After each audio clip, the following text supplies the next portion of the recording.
शिव, अनंत गहराई, परमोच्च उंचाई, परम शांती, परम ऊर्जा, परम धैर्य, परम शून्य आणि निशब्द. शब्दांनी व्हावं मौन तुमच्या चरणाशी. मौनाची परिभाषा जाणणारे तुम्ही, तरीही माझ्या थिट्या शब्दांनी व्हावं नतमस्तक तुमच्या चरणाशी. इतकं धारिष्ट्य त्यांनीही करावं. हा प्रणाम उतरावा अनंत गहराईत, तेव्हाच शब्दांची कवाड उघडतील आणि होतील ते नतमस्तक शिवत्वाशी. तुम्ही विश्वाचे करता करविता आहात, धीर गंभीर, विश्वाचा बाप.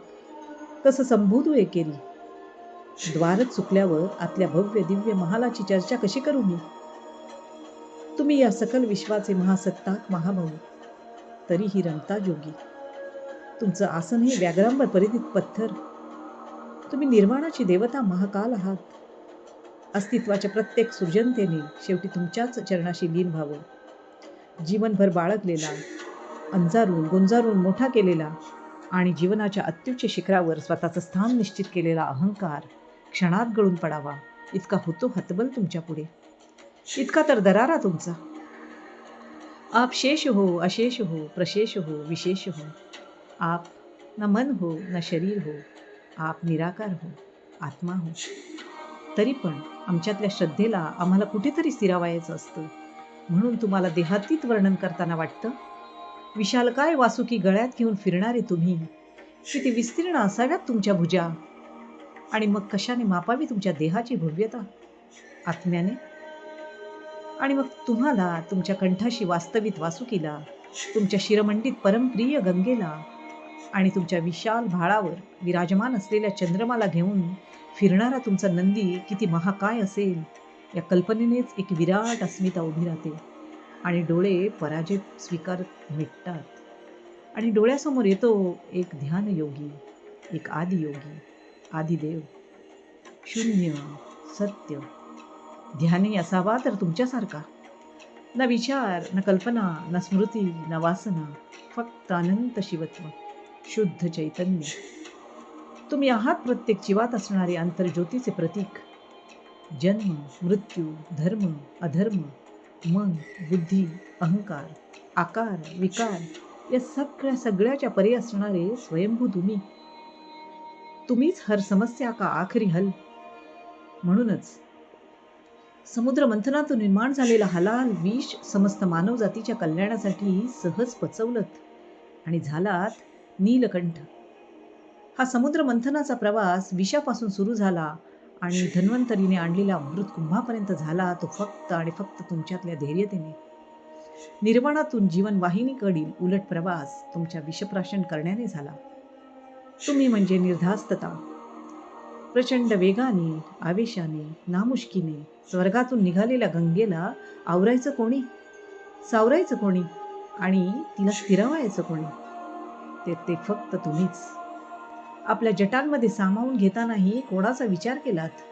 समस्त सृष्टीचाच ना. जीवन भीतू, मृत्यू भीतू, दाता तू, विधाता तू, देता तू, लेता तू, सत्य तुम, असत्य हम. सतीच्या समर्पणाला न्याय देणारे तुम्हीच आणि तिच्या विरहात तांडव करणारीही तुम्हीच.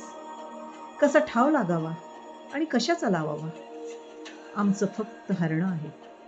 कारण अंतिम विजय पताका घेऊन तुम्हीच उभे असता आमच्या स्वागताला. देवता, दानव, यक्ष, किन्नर, मानव सगळ्यांचे पूजनीय तुम्ही. शिव को कोण बांध सका.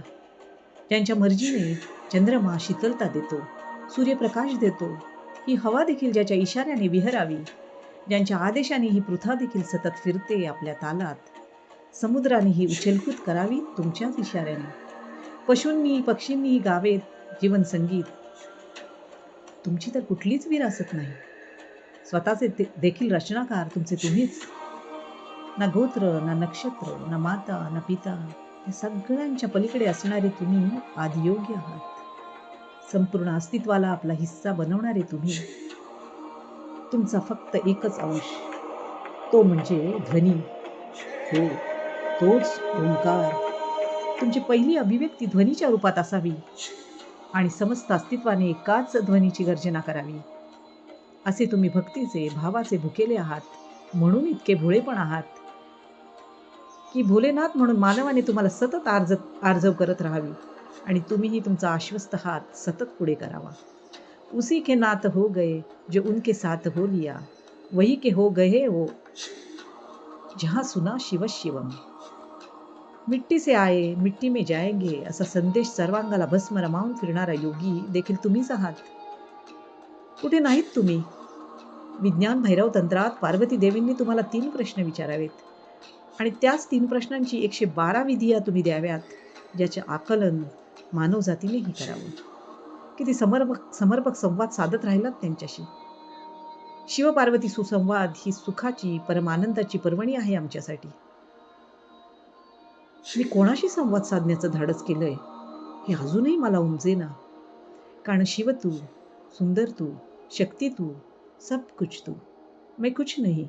भगवान तू, विलय तू, प्रलय तू, अकाल तू, महाकाल तू. तरल अनल गगन भवन, धरा शिव शिवम. पार्वतीपतये हर हर महादेव. सीमा कांचन.